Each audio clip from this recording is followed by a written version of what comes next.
Welcome to the world of documentaries, your channel for knowing that is largely unknown. For a whole year, I thought something was seriously wrong with me. My chest would tighten, my heart would race, and the worst part, I started fearing the fear itself.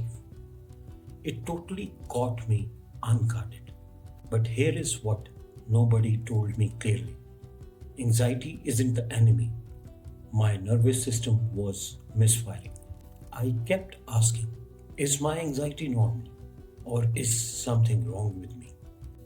And here is the truth, anxiety is not proof you are losing control over yourself. It's your survival system firing at the wrong target. And once you see how the loop works, you can start turning it off. Because anxiety doesn't just scare you with the future, it scares you with the idea that you have lost control. Anxiety is not proof of weakness, it is the body's ancient alarm system doing what it was designed to do to protect you. The problem is in modern life, the alarm often goes off when there is no visible danger, only pressure, uncertainty, and overthinking. Your nervous system cannot tell the difference between a predator roaring at you or a threat in your mind.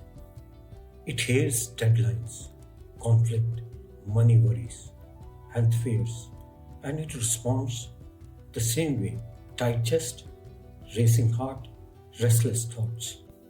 So, in many cases, anxiety is normal, especially during change, loss, burnout, or loneliness.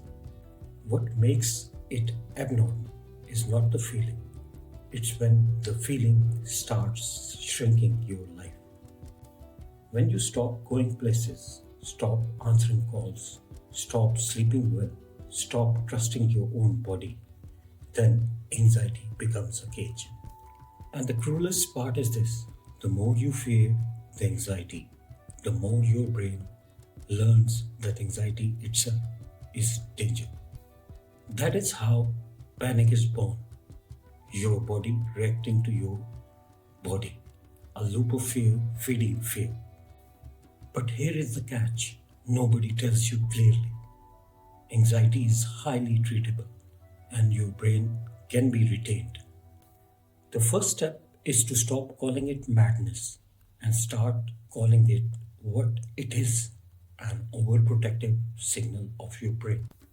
The second step is small courage, tiny exposures to things you fear that teach your nervous system, I can survive this.